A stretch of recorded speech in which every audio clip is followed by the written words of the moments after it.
Baik, kita kembali di Interaktif Jambi TV bersama Kantor Pelayanan Pajak Pratama Jambi, yaitu Telanai Pura dan Pelayangan. Tentunya masih bersama dua kepala kantor yang sudah ada di studio kami, dan tentunya masih pertama tema kita yaitu insentif pajak untuk wajib pajak yang terdampak pandemi COVID-19. Nah, seiring ini berjalan, nanti di tengah-tengah kami akan mengajak pemirsa Jambi TV untuk bergabung bersama kami di nomor telepon 085368872120.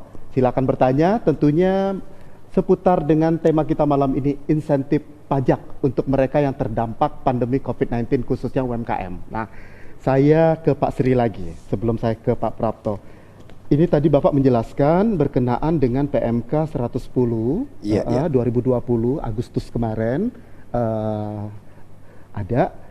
Tentunya ini kan tadi Bapak bilang menambah satu sektor, yaitu sektor konstruksi. Nah, yang menariknya adalah ada perpanjangan pemanfaatan insentif pajak yang tadinya berapa bulan dipanjangin, maksudnya jadi gimana nih Pak? Jadi sebelum PMK 110 itu sudah ada PMK 86 ya. Ya, 86. Sebelumnya ada PMK 44. Di PMK 44 fasilitas atau insentif ini hanya sampai di bulan September. Oh, bulan ini habis. Iya. Namun masuk ke PMK ternyata pandemi masih berjalan masih terus. berjalan lagi. Ya, PMK 86 dirubahlah. Akhirnya insentif ini sampai dengan bulan Desember. Benar. Wah, nah, dikuatkan dengan PMK 110 dengan menambahkan yang tadi pajak untuk konstruksi sama presentasi dari diskonnya tadi insentif. Benar, yang dari 30 menjadi 50%. Tadi. Jadi diperpanjang sampai bulan Desember. 2020. Waduh, baik banget ya pemerintah. Alhamdulillah. Untuk mereka-mereka yang terdampak pandemi COVID-19 khususnya UMKM. Tadi tambah lagi yang konstruksi juga.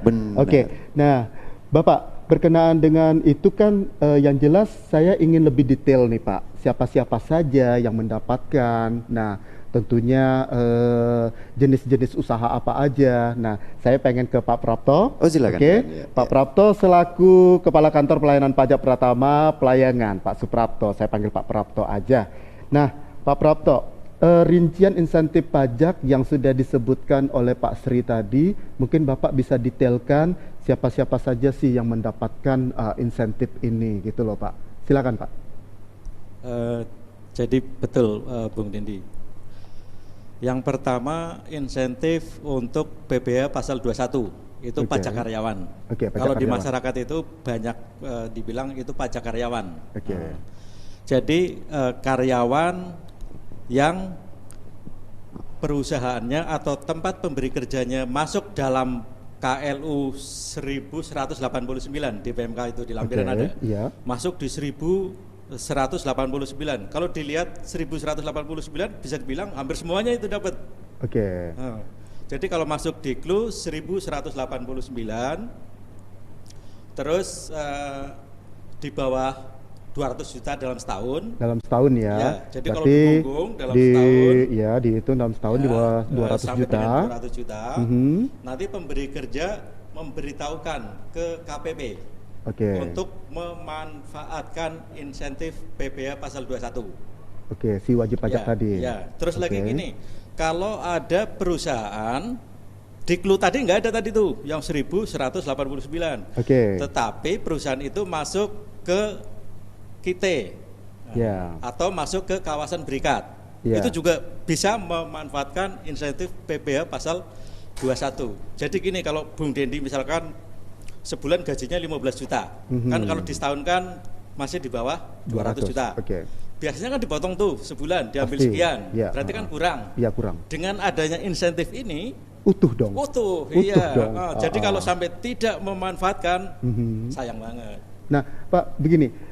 Tadi Bapak menjelaskan ada wajib pajak KITE. Mungkin beberapa orang awam KITE itu apa sih Pak? Nah, kita kan nggak tahu nih. Banyak yang nggak tahu wajib pajak kita itu mungkin ekspor impor atau apa. Terus yang tadi yang Bapak bilang adalah kawasan berikat. Nah, kawasan berikat ini maksudnya apa? Mungkin bisa dijelaskan ke publik? Ya, kalau gini, kalau di kita sebenarnya sedikit perusahaan yang masuk ke kita maupun ke kawasan berikat. Jadi kalau kita itu kemudahan impor untuk tujuan ekspor. Ya, jadi kemudahan impor untuk tujuan ekspor. Ya, jadi perusahaan-perusahaan yang bergeraknya di sana, ekspor impor. Terus kalau yang kawasan berikat juga sama, itu dia mengolah ke itu yang kawasan berikat. Jadi kalau yang dua tadi di luar 1189, itu silahkan untuk memanfaatkan insentif PPh pasal 21 karena tadi itu harusnya kita bawa pulang tadi dipotong dengan insentif ini, akhirnya kita tidak dipotong, utuh kita terima. Ya, saya nangkap. Biasanya kan kalau kita baca di slip gaji kan lumayan nih potongannya nih. Iya, apalagi kalau Bung Dede kan gajinya gede. Potongannya kan lebih gede. Pak Sri, Pak Prapto, kita ke telepon dulu ya. Kita ke telepon. Oke, Assalamualaikum, selamat malam. Jambi TV, kebanggaan kita. Oke. Halo, ya. Halo. Selamat malam, Bung Benny. Ya, selamat malam. Dengan siapa nih?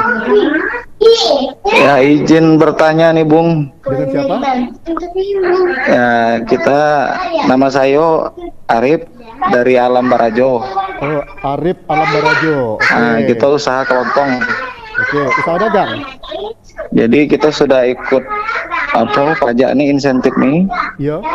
Tapi gagal terus. Macam mana itu, Bang? Jadi kita kan periode Agustus sudah masuk. September masuk. Iya. Gagal terus. Halo? Iya, gimana? Terus? Halo? Ya, Bang Arif. Nah, jadi gimana itu? Apakah masih terbuka atau enggak? Ya, terima kasih. Oke, masih terbuka atau enggak. Nah, ini tadi mungkin Bapak-bapak udah denger ya.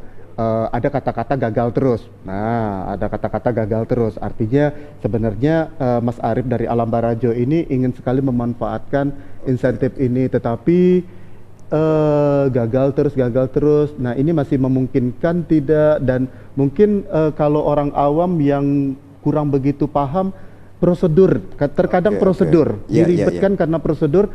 Jadi begini, kalau orang awam itu biasanya semakin ribet, kadang-kadang kapok mau ke sana ngapain gitu. Nah, mungkin kasih pencerahan nih Pak Sri. Oh, gimana? Oke. Pak Prapto. Untuk Arif. Mas Arif. Iya. Saat ini masih sangat terbuka. Jadi kiranya ada kegagalan, silahkan untuk datang ke kantor karena memang fasilitas ini bisa diakses secara online. Jadi ketika memang gagal menggunakan koneksi, silakan datang ke kantor, nanti biar dibimbing oleh account representatif kita yang ada di kantor. Jadi kesimpulannya masih sangat terbuka. Gunakan, manfaatkan insentif ini. Itu Bung Dendi. Mungkin bisa ditambah ini Pak, ini mumpung kita live TV, tadi Bapak mengatakan silakan memanfaatkan, tetapi kan masyarakat awam nanti apakah saya dipusingkan dengan dokumen apa yang mesti saya siapkan supaya nggak bolak-balik. Kadang-kadang kan masyarakat kapoknya tuh di situ gitu loh, Bapak-bapak. Ya, jadi Mas Arif cukup membawa catatan karena beliau sebagai seorang pedagang. Catatan dalam 1 bulan berapa sih kan gitu. Sebelum PMK 86 sampai nomor 44 itu memang diminta dengan namanya surat keterangan. Surat keterangan sebagai pengguna menggunakan PPh yang dikenakan final. Nanti mungkin juga akan dijelaskan oleh Pak Prapto yang 0,5%. Jadi DJP menetapkan Mas Arif sebagai wajib pajak PPh PP 23 yang dikenakan final 0,5%. Nah, saat ini dengan adanya PMK 86 dan 110 terakhir tidak perlu lagi. Oh, nggak pakai lagi keterangan. Tidak perlu lagi surat keterangan. Cukup dengan catatan tadi. Benar. Nanti tinggal mengisikan, langsung bisa diberikan. Iya, sederhana. Pak Prapto, mungkin bisa ditambahin nih. Karena ini teknis banget ini. Dedi, mungkin yang Mas Arif tadi atau Pak Arif ya? Pak Arif tadi tanyakan, gagal itu biasanya pengalaman yang sudah-sudah ya, itu karena KLU-nya enggak cocok. Yang 1189 iya, tidak tadi termasuk dalam KLU yang 1189. Padahal sebenarnya dia cocok. Oleh kita, nanti kita update KLU-nya sesuai dengan keadaan usaha Pak Arief yang sebenarnya. Yang penting gini, apakah usaha Pak Arief itu termasuk yang ada di KLU 1189? Enggak. Ya. Itu kalau yang tadi kalau untuk pasal 21 ya. Kalau untuk UMKM tidak mengenal KLU. Kalau untuk yang UMKM. Kalau Alam Barajo ini dia masuk ke kantor Pratama Telanai. Telanai. Oh, Ya, Telanai. nanti Pak Arief bisa ke kantor yang silakan, Telanai silakan, ya Pak Mas ya. Arief, ya. Silakan. Ke KPP Welcome. Telanai. Bawa catatan.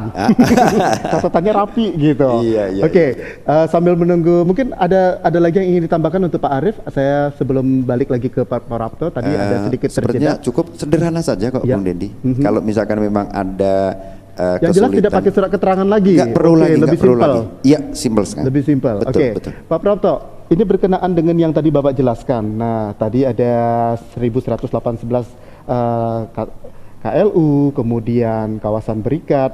Nah, yang menarik ini pengusaha kena pajak yang berisiko rendah, dengan kata lain mungkin bisa dijelasin Pak. Ini pengusaha kena pajak tapi yang berisiko rendah ini maksudnya apa ini Pak? Ya. Nah, ini kan kalau wajib pajak menyampaikan SPT, PPN, misalnya lebih bayar restitusi. Nah, ini gimana nih Pak? Jadi gini, wajib pajak resiko rendah ini mungkin sederhananya itu yang kegiatannya melakukan ekspor, terus kemudian berhubungan dengan para pemungut. Contoh misalkan saya, jangan salah Bung Dendi ya, dengan para bendahara. Ini kan resiko rendah. Nah, pada kesempatan ini di insentif ini untuk wajib pajak resiko rendah dulu itu untuk bisa restitusi tanpa dilakukan pemeriksaan, cukup dengan penelitian itu sampai dengan kelebihan bayarnya 1 miliar. Nah, untuk saat ini dengan insentif ini sampai dengan 5 miliar. Jadi hanya dengan penelitian langsung kita berikan. Ada selisih 4 miliar, lumayan. Benar, ya? iya. Besar sekali insentif. Betul. Ke Pak Prapto lagi. Pak Prapto, ini salah satu penerima fasilitas insentif ini adalah wajib pajak UMKM, ya, salah satunya. Dan mungkin Bapak bisa menjelaskan insentif pajak khusus untuk UMKM yang ditanggung pemerintah itu maksudnya seperti apa Pak? Yang ditanggung?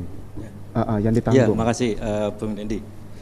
Jadi gini, kalau kita lihat wajib pajak yang ada di Jambi itu sebenarnya mayoritas UMKM. Mayoritas. Ya. Saya juga baru tahu nih Pak. Ya. Mayoritas UMKM. Nah, untuk WP yang UMKM ini ya, di pajak itu ada istilah dikenakan PPh final. Nah, diatur dengan PP 23. Kalau sebelum Juli 2018 itu namanya PP 46. Dulu terkenal banget tuh. Dikenakan PP 46. Mulai Juli 2018 itu diubah menjadi PP 23 yang tadinya tarif 1% dikurangin lagi tuh mulai Juli 2018 menjadi 0,5%. Yang tadi 1% menjadi 0,5%. Ya, betul. Lumayan kalau dari jumlahnya omset. Gede, selisih 0,5 itu lumayan Pak. Lumayan ya. Terus? Ya, tetapi ada batasan 4,8 miliar. 4,8 miliar under. Iya, ke bawah. sampai dengan 4,8 miliar. Ngitungnya dari tahun sebelumnya. Kan sekarang kan mau memanfaatkan insentif untuk tahun 2020. Dasarnya kita omset 2019. Nah, 2019 ini kita ambilnya Januari atau? Ya, setahun, Januari sampai dengan Desember. Secara global dia adalah di bawah 4,8 miliar. Betul. Dia berhak untuk memanfaatkan insentif yang 0,5% tadi. Harusnya kan tiap bulan setor 0,5% dari omset. Punya omset 100 juta, hitung 0,5%-nya, nanti setor. Setiap bulan. Nah, kalau ini sekarang? Enggak. Sekarang ditanggung pemerintah. Yang harusnya setor tidak setor lagi. Wajib pajak cukup melaporkan realisasinya saja. Oke. Ya, jadi nggak pakai permohonan, nggak pakai segala macam. Realisasinya tiap bulan nanti lapor. Tanggal 20 bulan berikutnya nanti lapor.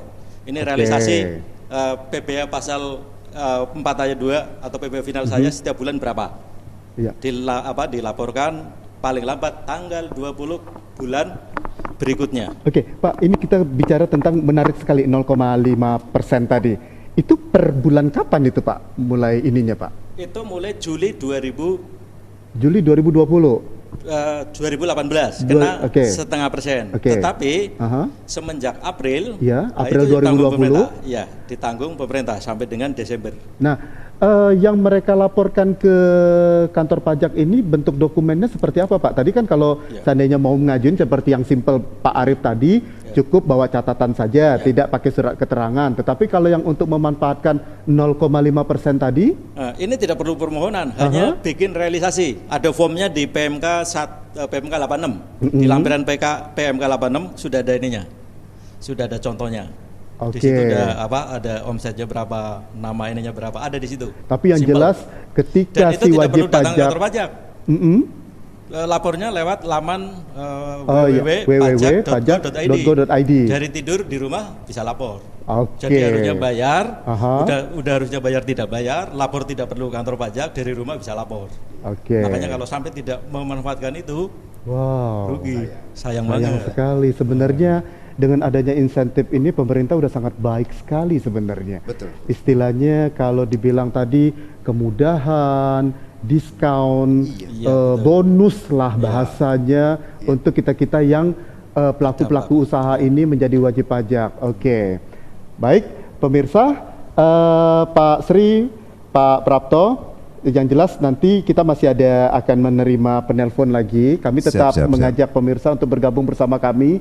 Masih ada satu penelpon lagi, tapi nanti setelah kita break iklan di 085368872120. Tapi yang jelas tema kita malam ini adalah insentif pajak untuk wajib pajak yang terdampak pandemi COVID-19. Dan tentunya masih bersama Bapak Sri Mulyono, Kepala Kantor Pelayanan Pajak Pratama Jambi Telanai Pura, dan juga Bapak Suprapto, Kepala Kantor Pelayanan Pajak Pratama Jambi Pelayangan. Saya Dendi Denmar, kami akan kembali sesaat lagi.